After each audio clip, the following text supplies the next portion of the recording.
দর্শক শুভেচ্ছা সবাইকে আমন্ত্রণ চলতে অনুষ্ঠান আপনাদের সঙ্গে থাকছে মাহফুজ মিশা আজকে আমার অতিথি ঢাকায় ভারতীয় হাই কমিশনার জনাব Vikram Kumar Doraiswami high commissioner most welcome to our show. How are you? Welcome. Thank you for coming. And my first question is, Bangladesh is celebrating its 50 years of independence. So it's Bangladesh 50 years as well as 50 years of our friendship, I mean Bangladesh and India. So how do you see the current relationship in last 50 years? It's been an interesting journey. In 50 years, I think we've had good moments and not so good moments. But I think if we look at it on balance, the journey has been a good one. In particular, in the last decade or so, I think a lot has happened that we can be proud of. I think the relationship has moved to a much higher level across all boards. So what do I mean by that? Put it in three aspects. One, the quality of the discourse is better. We are consistently positive about each other, so the relationship is good in that sense. At the highest political level, there is trust and confidence. Second, as systems, we are now engaged across the board. So almost every department of the government on both sides has something to do with the other government. And third, I'd say it is also now gone beyond government to government to a very large level, at a very high, at a deep level of people-to-people contact. So that is really the best thing, because no relationship should only be done at the level of governments. Government is important. Or within the government. Correct. It must have people to buy in. And so if more people are visiting each other's country, there's more business, more cultural interaction, more films being made together, that kind of thing is what really drives a relationship. You are the son of a freedom fighter also, because I know your father fought for the independence of Bangladesh.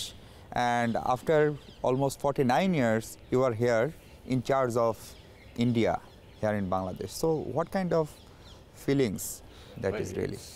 I must admit, I never really looked at it that way. My father was doing his duty as a soldier, and he did what he was told to do.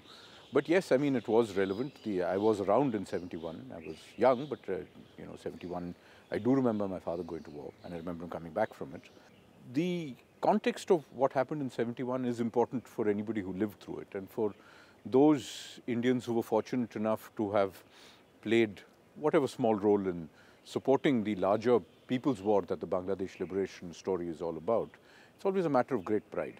And after coming here and really feeling the importance of the liberation war to every Bangladeshi, I think it's made me a lot prouder of my father than I would have been also earlier. In 71, we have some dream not only for the independence of Bangladesh, but we want a secular country, we want a secular region.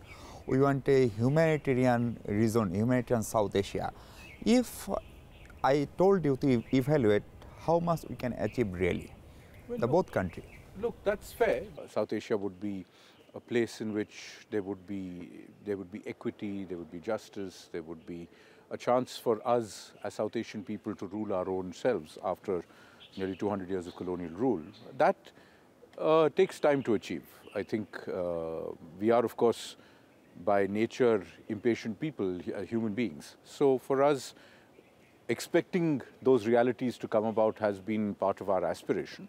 But it's a work in progress. I think we are, if you look at where we were and where we are, I think we are much better today than we ever were before, each of us. What's your evaluation regarding 50 years achievement of Bangladesh as a sovereign and independent country? The achievements of Bangladesh have been spectacular. There is a great journey that you have achieved so far. Of course, success in these things is always a long-term prospect. There are challenges that each of us as nations has to still achieve. Elimination of poverty, elimination of chronic disease, elimination of ignorance. All of these things are things that take time. But there is much to be proud of. I think looking at the amount that Bangladesh has achieved in 50 years is truly miraculous. Your success gives us a good feeling. We feel vindicated that we were right, that Bangladesh would be a success. Prime Minister Narendra Modi told it several times that Bangladesh is their first neighbor, and neighbor first is one of the key policy in foreign policy. So where our foreign relations stand right now? We already talked about that. I'd say what our leadership has said, that this is a golden age, Shonali Adhyay, is true. Look, this doesn't mean everything will be perfect. we will have things that we would like to do better. There are trade-related issues on both sides. There are things that we could do better in terms of our aspirations for better connecting up our sub-region. All of this is true. But what our Prime Minister was saying, and what your Prime Minister has correctly said, is that there is, today where the relationship is materially better than it's ever been since 75 at least. Yeah. And that's remarkable. And several times, you know, anti-India, there is a people's anti-India sentiment, especially it is most of the time it used as political weapon, political tool, and sometimes it was said in big public meetings that if this party comes power again, Bangladesh should be the part of India. But that really not happened in the last 50 years. And at the same time, we found the same rhetoric in some part of India, especially the neighboring part from Bangladesh. So is anti-India or anti-Bangladesh sentiment is really working in local politics? Look, I mean, I'm not a, it's not for me to tell politicians how to run politics on either side of the boundary. But let's look at it this way. Let's look at realities. Who benefits if Bangladesh doesn't do well? Certainly not India. The problem will be for India and, of course, the people of Bangladesh. Who benefits if India doesn't do well? Certainly not Bangladesh. If you have a problem in India, it'll affect Bangladesh too, specifically if it's in the neighboring states. So anybody who has any sense recognizes that. Now, what people want to do for domestic political reasons is a matter of domestic politics. I'll not get into that. But I think it is clear that for Bangladesh's own interests, for India's own interests, I'd say both countries gain a lot by recognizing that the relationship is the best thing that can happen to either side, the best possible relationship. As I have said, let me say this again for your program, everybody in the government of India, and you've seen it in the last 2 changes of government in India, that there is clarity that we must have good relations with Bangladesh because a strong, prosperous, progressive, stable Bangladesh is in India's national interest. And different political parties governing India from Delhi have made that clear. So never mind what politics is all about. Governance is clear. And the governance structure in India has consistently said, at the highest political levels also, that Bangladesh's success is good for India. Do Indian government really have any weakness regarding any political party here in Bangladesh? Well, you know, what people want to think, I can't stop them from trying to think what they want to think. But all you have to do is look at history. In the last 50 years, has Awami League ruled all 50 years? No. Have we not had the effort to try and build relations with Bangladesh? Whoever has been in power, whichever political party, even when there wasn't a democratic system in place, we have no choice. Bangladesh is the most directly connected of our neighbors to us. We are interconnected over 4,100 kilometers of land border, plus the maritime boundary. How can we ignore whoever is in power in Bangladesh? We'll have to deal with you. So we are not here to make a choice about who rules Bangladesh. That is Bangladesh's choice. We will deal with Bangladesh on the basis of the way Bangladesh deals with us. So any country that is a neighbor must have a good relationship with its neighbors. In last 1 or 2 elections, we have seen when all the Western countries were criticizing the election process and other issues, India was silent. So that creates some debate that India give a blank check to the ruling parties or ruling government. Well, look, if you see all the changes of government or all the elections that you've had since 1991, we have interacted as rapidly as possible at the highest possible level immediately upon the formation of government, right? In 2001, I recall when one government went and one government came, new government came to power, our Prime Minister then sent a special envoy, I think, the day after the swearing in. Yeah. So how can you say that we have only sort of tried to interact with one government in the last 2 elections? It's just not true. Of course, we will deal with Bangladesh's governments as and when they're formed. And we will always deal with Bangladesh's governments because it is a choice of the Bangladeshi people. How satisfied you are with your own elections is a matter for you to judge. So, High Commissioner, if I understand correctly, you don't have any intention to interrupt in Bangladesh internal matter. That's the issue. I'm the Indian High Commissioner here. I don't have a role in the Bangladesh government. I think that's abundantly clear. We are your close friends, yes. Friendship is probably a factor in the way we talk to each other. We do have the closest possible dialogue with each other. But my job here isn't how to tell you how to run your country. You have 177 million people. Again, there are some popular idea that Bangladesh is giving everything to India. India is taking this, India is taking this, especially during last 10 or 12 years.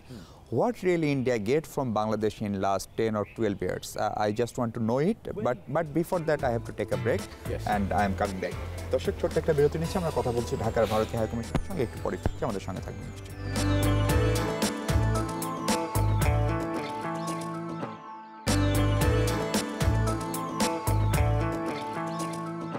দর্শক স্বাগত আরেকবার, আমরা কথা বলছি ঢাকায় ভারতীয় high কমিশনের সঙ্গে। Excellency, my question was that there is a popular idea that India got many things from Bangladesh, especially in last 10 or 12 years. What you really get from Bangladesh? Let's be clear about this. We want connectivity between India and Bangladesh and between Bangladesh, India, Nepal and Bhutan. BBI. This is our goal.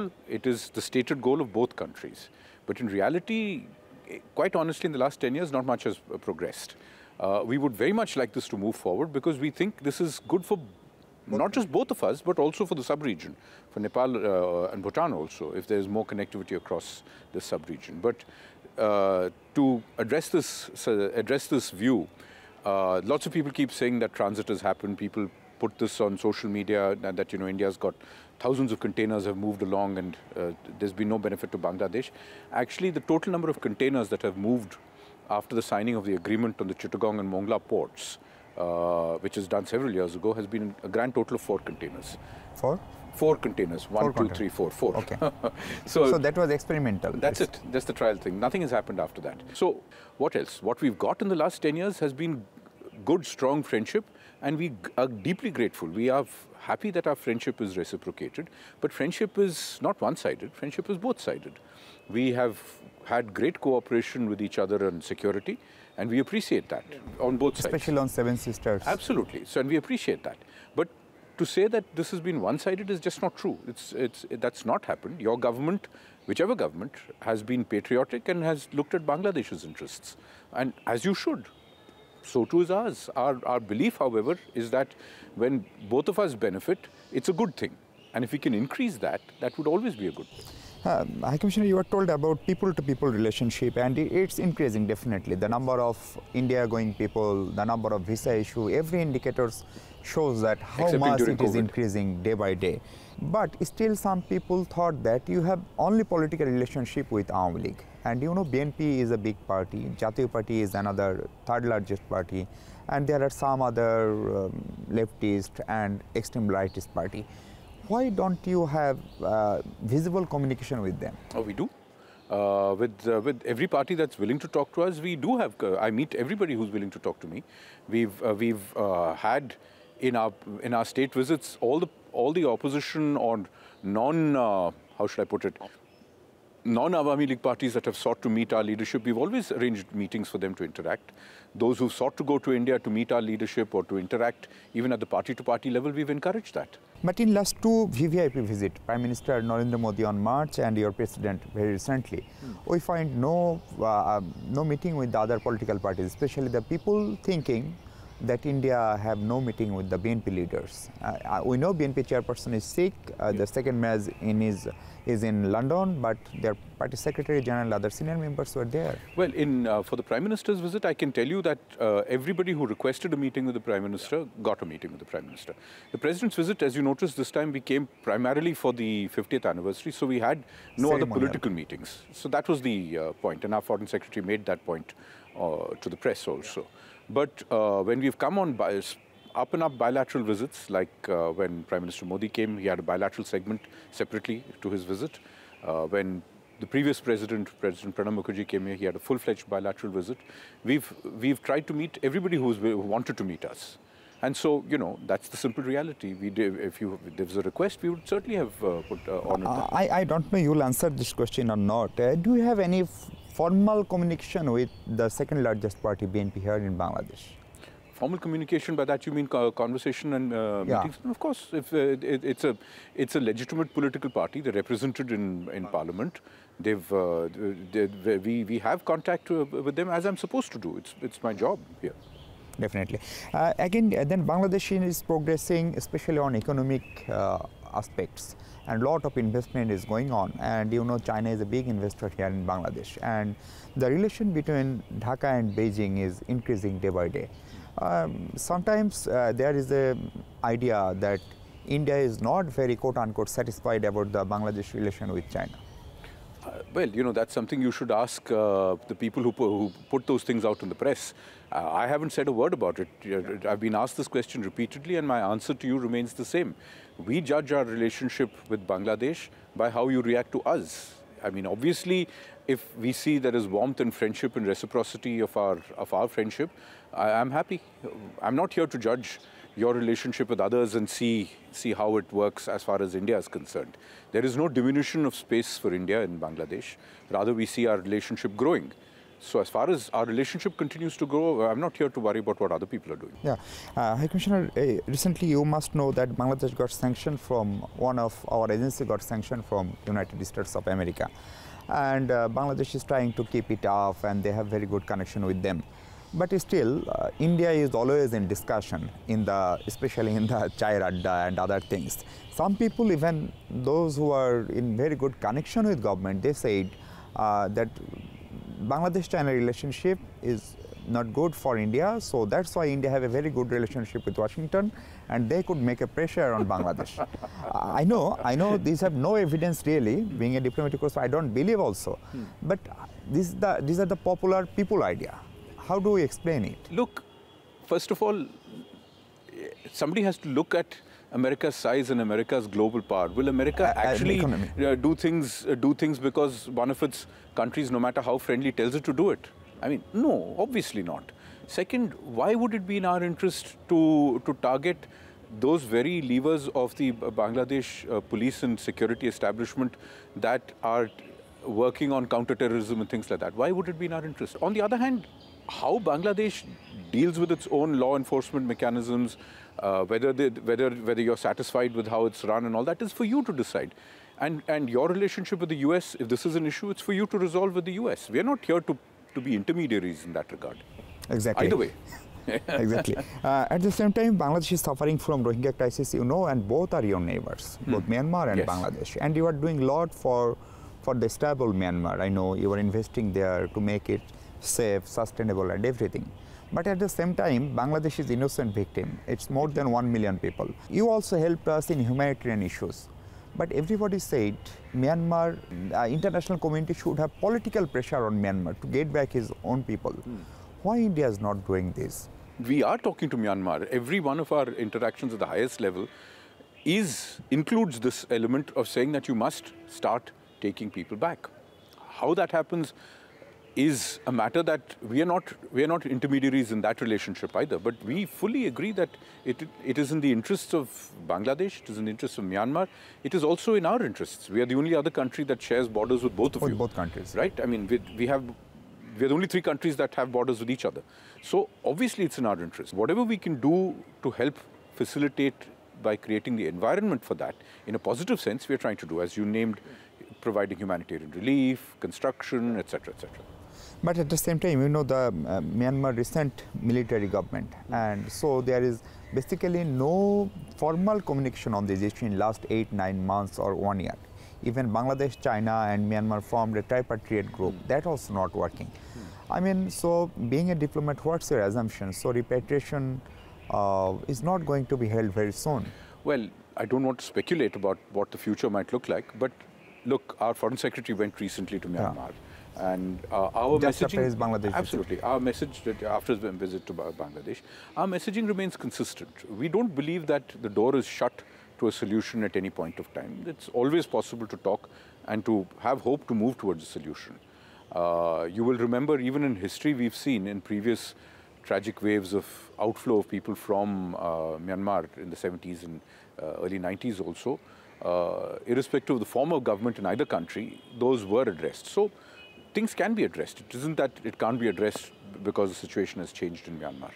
Yes, the larger political problem in Myanmar is there, and we hope that, you know, the situation stabilizes so that at least these complex problems that have now got a cross-border dimension with displaced people in Bangladesh can be can be supported through whatever goodwill we can help and utilize in moving this process forward. And my last question regarding this Myanmar, Bangladesh, India issues, that is, in UN and other international forums, when voting is coming, why you are abstained from voting? You are not in favor of Bangladesh or not in against of Bangladesh or Myanmar? That's exactly right. Yeah. You already summarized Yeah. it. Look, Why? we have normally had a principle of not voting on country-specific resolutions. Normally, Bangladesh also has a similar position in most UN bodies on country-specific resolutions. We largely believe that those are counterproductive because it doesn't actually get us the results that we want. We also, however, understand the sentiment in Bangladesh and the feelings that drive the resolutions that you have supported. So we don't want to put ourselves in a position where we can't actually utilize our goodwill with both of our friendly neighbors to try and help move towards a solution. We are invested in the idea of finding a solution that helps both countries. High Commissioner, you know, there are lots of regional, sub-regional groups are formed, as well as some international group like Quad, like Belt and Road Initiative, and everybody wants Bangladesh beside them because of our location. So you are our most important and trusted neighbor as well as friend. So what's your suggestion? You are also compact with this kind of one or two this kind of initiatives. What Bangladesh should do, because Bangladesh policy is friendship to all, Malays to none, and they would not like to join any military or defense related collaboration. But I don't think anybody is asking you to join a defense or military related collaboration. We're certainly not so far. When you are asked, then you can some say, Middle East. well, that's your judgment. But our own sense is that we're not uncomfortable with your foreign policy approaches. We appreciate your foreign policy of friendship towards all and malice towards none, and I think it's a good policy. We have not, to my knowledge, in any time in the last half a dozen years, suggested to Bangladesh that you join us in a military grouping against somebody else. We're not even looking for such military groupings ourselves. So why would we be asking you to do that? Okay. Again, I have to take a break, and my question before the break is perhaps the most started questions to you. Several times you have answered this question regarding border killing and Tista issues. Right. So these are very popular issues. What's the latest situation of these two very common issue? I want to know from you, but before that I have to take a break. দর্শক আবারও ছোট্ট একটা বিরতি নিচ্ছি, আমরা ফিরছি একটু পরে, আমরা কথা বলবো ভারতীয় হাই কমিশনের সঙ্গে, আমাদের সঙ্গে থাকবেন নিশ্চয়ই।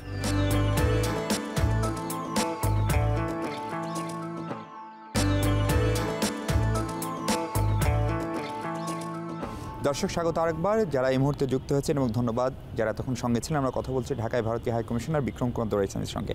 Excellency, my question was about Tista and border killing. You know, regarding border killing, the highest level, from highest level, several times I myself heard that it will come into zero, but it's not come yet. And that really not happened in India-China border, even India-Pakistan border. Why so many people killed in Bangladesh-India border? So I think we need to kind of disentangle this thing first of all. First of all, I think what has consistently been said is that we will do our best to ensure that lethal force is not used to the greatest extent possible, and that we will work to bring down deaths on the border to zero. As I have repeatedly said, and nobody in the government of India will say anything else, any death is one death too many. Nobody wants anybody to be hurt. Who are these people who are being injured on the border? If you look at the actual statistics on both sides of the border, in some areas in particular, there is a lot of criminal activity that is happening. That is both sides? Both sides, of course. It's not Bangladeshis alone. It's Indians and Bangladeshis. After all, as I said, we are related people. People on both sides of the border speak the same.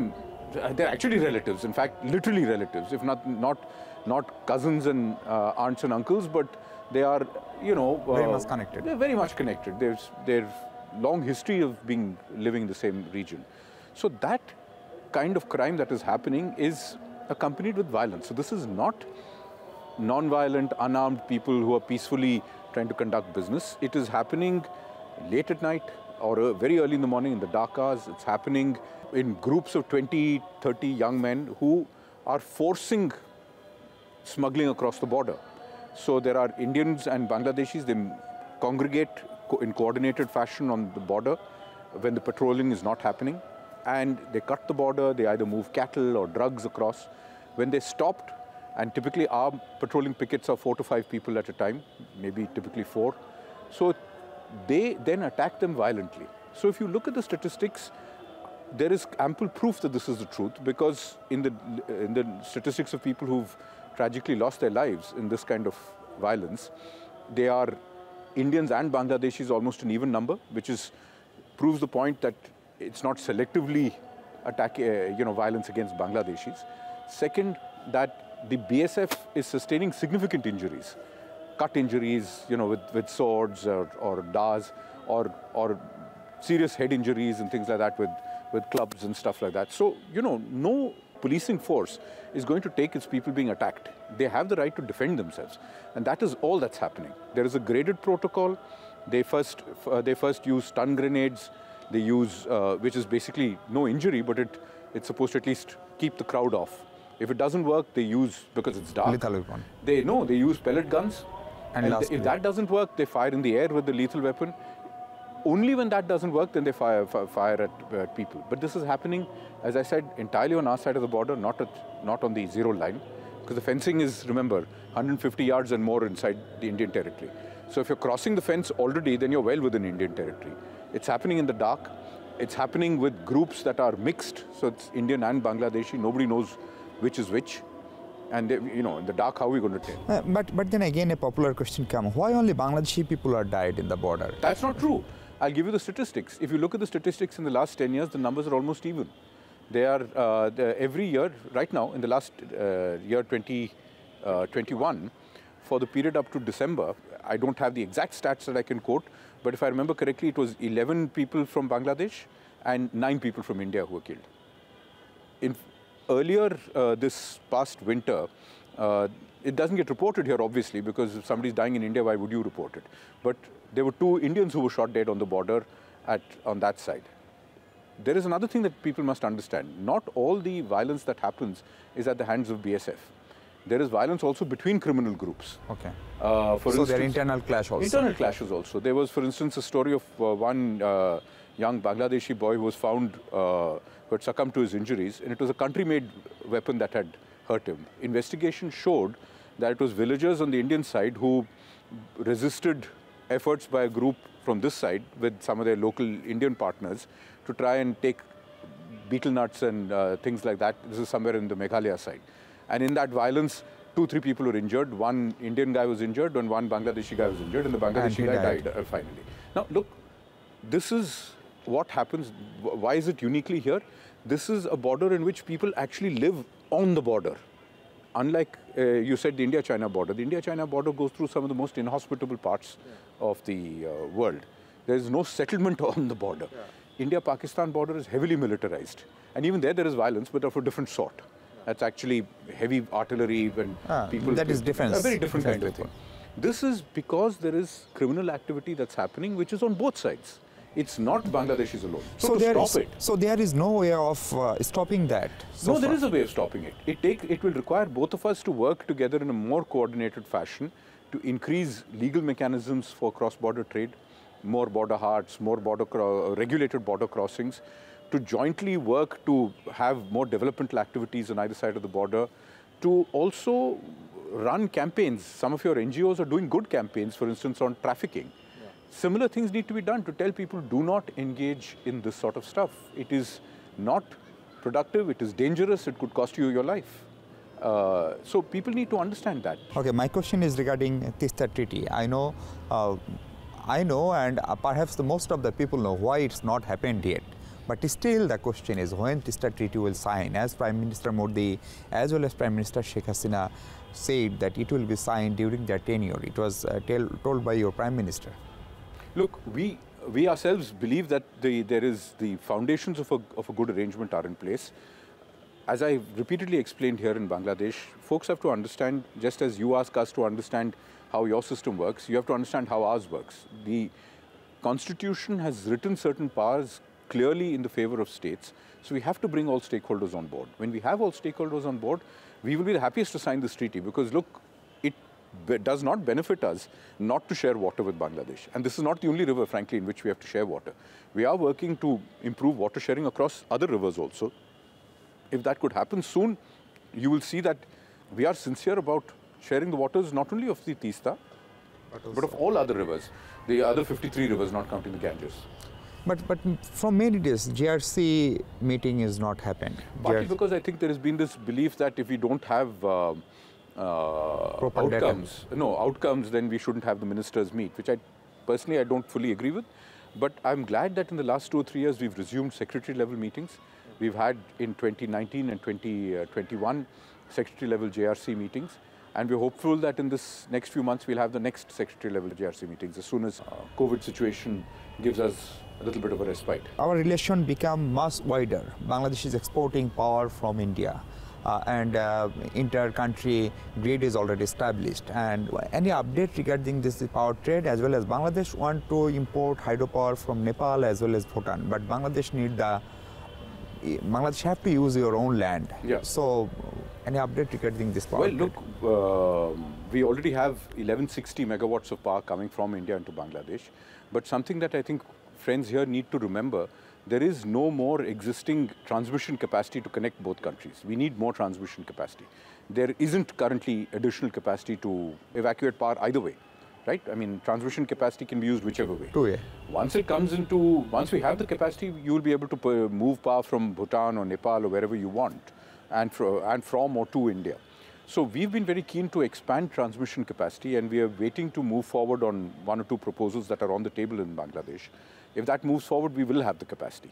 We have now the legal infrastructure in place for cross-border power connectivity. There is, apart from agreement, we have the regulatory mechanism in place and guidelines. It's called the Cross-Border Electricity Guidelines, which regulate how this will work, how the costing will be agreed upon between partners.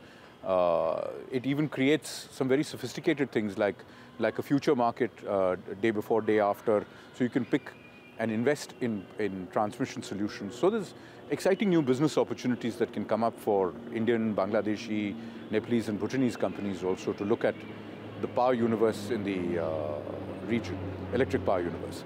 I think we should work harder to move these forward fast, because there are good projects that are on the table and ready to move forward. There is an Indo-Nepalese project at the Upper Karnali which is ready to move forward.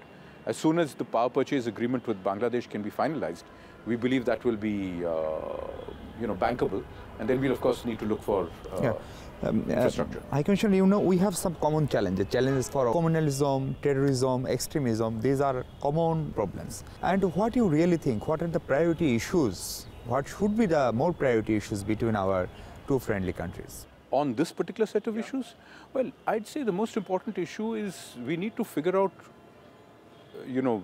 I understand that we are connected, our history is connected, we have a long history of sort of looking at each other somewhat self-referentially. But ultimately, we are individual countries. Yeah. And our first and most important priority is to look after our own citizens, whoever they may be. It is our job to look after all our citizens, no matter what language they speak, how they pray, what they look like, what they eat. They are all Indian citizens. And similarly in Bangladesh, I think the priority must be to look after your own citizens first and foremost, and never mind what is happening elsewhere. Because ultimately that is not an excuse. It is your people, your citizens, just as it is our people, our citizens, it's our job. I think that's first and foremost. Second, I think it's important to demonstrate before the world that the experiment that we've both carried out with democracy, with pluralism, all of those things are sustainable. And I think they are. And you can see our history, whatever our challenges, we've actually all moved broadly in the right direction. And that we must continue to invest in that. And third, if I may be so bold, I think the foundational ideas of Bangladesh are very inspiring ideas. You actually did things before many of the rest of us in South Asia did, in terms of as a newly independent country, how you saw your future and how you saw your state.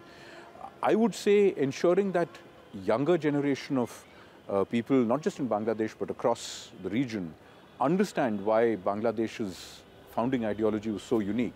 I think that's a huge thing. That's a contribution you can make. Okay. Excellency, is there any impact of our relationship during COVID crisis? We know it's a very global crisis and we make a common fund, the South Asian countries. And you are the first country from where we get a COVID vaccine in the early February or March, early January 2021.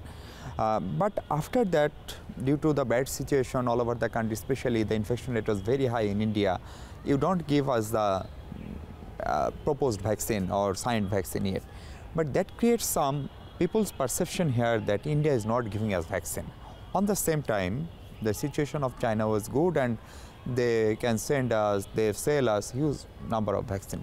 So this vaccine oriented problem make any misunderstanding between two government as well as the people of two country? Well, look, your government, I think, was very gracious in understanding our problem in April, May, when we had a huge surge in COVID cases. Your government even extended medical and other assistance, which was greatly appreciated. I think we have to look at this. You see, what we could do through our own resources, we gave as grants, in other words, as gifts, and we flew it across in our own aircraft, etc. What you had contracted to purchase was a contractual arrangement between a Bangladeshi company and an Indian company, guaranteed no doubt by your government, but it wasn't a government-to-government arrangement. Let's be clear about that. We had, in fact, been keen to work with you, including at that stage, actually in late 2020, including to co-produce one of our other vaccines. But that didn't work out for whatever reason. These are things that are complex, maybe for a variety of scientific and commercial reasons, it didn't work out. But the moment we could restart supplying vaccines, again, Bangladesh was the first country to whom vaccines were cleared. And we stand ready now, now that our supply is in excess of production, we are more than ready to supply as much as can be done. But, the thing is, as I've said before, even in other circumstances, I can't give you what I don't have to spare. I can only give you what I have to spare. So therefore, what we couldn't do in terms of vaccines, say in July, August, we did in the form of oxygen, for instance. When we had built up oxygen capacities, which we needed in May, June, and we really struggled at that time, we ensured you didn't go through an oxygen crisis by sending oxygen to you by train. Now, again, we were the only country who could do that. Nobody else can send you oxygen by train. We also ensured that connection. Exactly. What I'm trying to say is, to the best of our ability, whatever we can do, we will always do. But, sometimes you have to accept that we also have our constraints. Everybody has constraints. And even as friends, I can't give what I don't have. And that was what we went through at that time. But we were convinced that it was important for us, as your friends, to be able to share whatever we could share. And as it happened, oxygen was a good thing to share because nobody else would have been able to give you oxygen. We even fortified it with oxygen plants, one which is in Dhaka Medical College, one at the Navy Hospital in Chittagong, so that your two major cities had, now you have your own independent supplies of oxygen in these two hospitals. You won't need to import for those. So that's the idea. Excellency, there are still, Bangladeshi people are very fond of traveling, and frequently they travel to India, travel for tourism, travel for medical, and even travel for shopping. In some part of land part like Joshua, Rajshahi, they're not coming even to Dhaka for their shopping. They went to Kolkata or West Bengal. So many countries have visa exemption entering India. I know that that's not your decision definitely, but in future, is there any chance for Bangladeshis for a visa-free movement? Look, there is no such thing as something that is not possible in the future. Our relationship has moved so much in the last decade. In 2005, nobody would have imagined our relations would be this good. Yeah. So who knows what the future looks like. I'm convinced that as our partnership grows, much more is possible. And our goal will be for having much more integration, much more economic integration, much more business-to-business ties, much more student exchanges. All of this will be facilitated. And as we both develop, we are that way new countries. It takes time to reach that sort of a stage of complete mutual trust. But I think we'll get there. Thank you, Excellency. Thank you for your Thank you very much. Thank you. দর্শক, এই ছিল আমাদের আজকের আলোচনা। আমরা কথা বলছিলাম ঢাকায় ভারতীয় হাইকমিশনার বিক্রম দোরাইশমির সঙ্গে, এবং তিনি যেমনটা বলছিলেন যে দুদেশের বন্ধুত্ব পরীক্ষিত এবং অদূর ভবিষ্যতে এই সম্পর্ক নিশ্চিতভাবে আরও গভীর হবে এবং তার পেছনে সবচেয়ে বড় প্রভাবক হবে দুদেশের মানুষ অর্থাৎ জনগণ। সেই প্রত্যাশায় আমরাও শেষ করতে চাই। ভালো থাকবেন সবাই, থাকবেন যমুনা টেলিভিশনের সাথে।